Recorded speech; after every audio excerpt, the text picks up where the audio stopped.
I am the true vine, and my Father is the gardener. He cuts off every branch in me that bears no fruit, while every branch that does bear fruit he prunes, so that it will be even more fruitful. You are already clean because of the word I've spoken to you.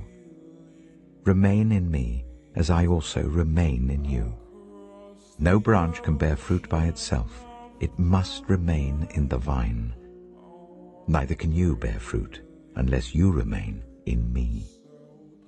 I am the vine. You are the branches.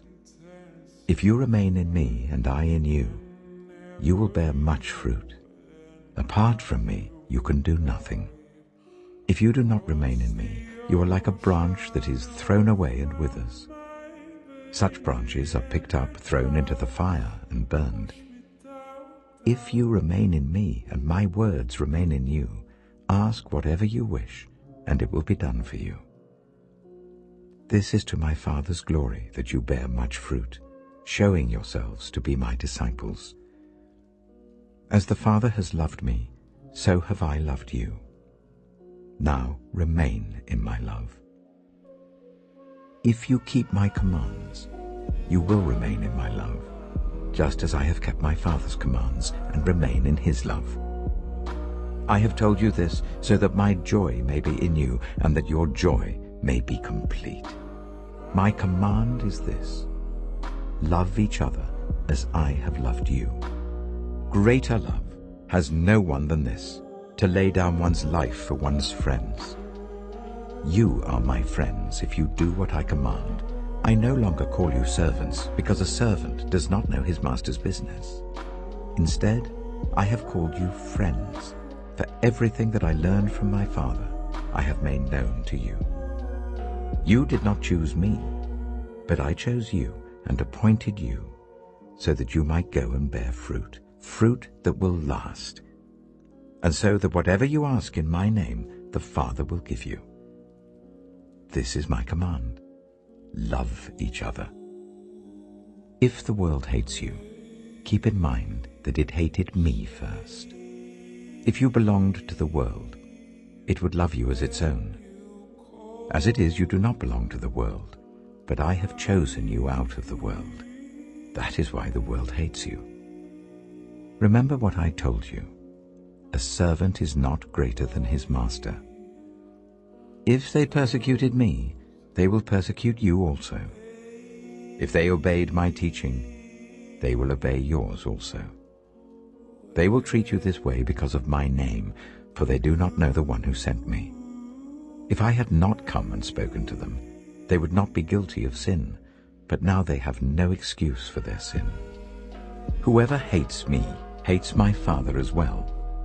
If I had not done among them the works no one else did, they would not be guilty of sin. As it is, they have seen, and yet they have hated both me and my Father. But this is to fulfill what is written in their law: they hated me without reason. When the Advocate comes, whom I will send to you from the Father, the Spirit of truth who goes out from the Father, he will testify about me. And you also must testify, for you have been with me from the beginning. All this I have told you, so that you will not fall away. They will put you out of the synagogue. In fact, the time is coming when anyone who kills you will think they are offering a service to God. They will do such things because they have not known the Father or me. I have told you this, so that when their time comes you will remember that I warned you about them. I did not tell you this from the beginning because I was with you, but now I am going to him who sent me. None of you asks me, "Where are you going?" Rather, you are filled with grief because I have said these things. But very truly I tell you, it is for your good that I am going away. Unless I go away, the Advocate will not come to you. But if I go, I will send him to you. When he comes, he will prove the world to be in the wrong about sin and righteousness and judgment. About sin, because people do not believe in me. About righteousness, because I am going to the Father, where you can see me no longer. And about judgment, because the prince of this world now stands condemned. I have much more to say to you, more than you can now bear. But when he, the Spirit of truth, comes, he will guide you into all the truth. He will not speak on his own. He will speak only what he hears, and he will tell you what is yet to come. He will glorify me, because it is from me that he will receive what he will make known to you. All that belongs to the Father is mine. That is why I said, the Spirit will receive from me what he will make known to you. Jesus went on to say, in a little while you will see me no more, and then after a little while you will see me. At this, some of his disciples said to one another, what does he mean by saying, in a little while you will see me no more, and then after a little while you will see me? And because I am going to the Father. They kept asking, what does he mean by a little while? We don't understand what he's saying. Jesus saw that they wanted to ask him about this, so he said to them, are you asking one another what I meant when I said, in a little while you will see me no more, and then after a little while you will see me? Very truly I tell you, you will weep and mourn while the world rejoices. You will grieve, but your grief will turn to joy. A woman giving birth to a child has pain because her time has come. But when her baby is born, she forgets the anguish because of her joy that a child is born into the world. So with you. Now is your time of grief. But I will see you again, and you will rejoice, and no one will take away your joy.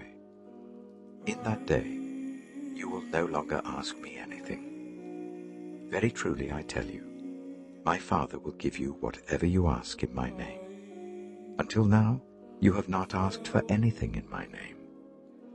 Ask, and you will receive. Your joy will be complete. Though I have been speaking figuratively, the time is coming when I will no longer use this kind of language, but will tell you plainly about my Father. In that day you will ask in my name. I am not saying that I will ask the Father on your behalf. No, the Father himself loves you, because you have loved me and have believed that I came from God. I came from the Father and entered the world. Now I am leaving the world and going back to the Father. Then Jesus' disciples said, now you are speaking clearly and without figures of speech. Now we can see that you know all things, and that you do not even need to have anyone ask you questions. This makes us believe that you came from God. Do you now believe? Jesus replied. A time is coming, and in fact has come, when you will be scattered, each to your own home. You will leave me all alone. Yet I am not alone, for my Father is with me. I have told you these things, so that in me you may have peace. In this world you will have trouble, but take heart. I have overcome the world.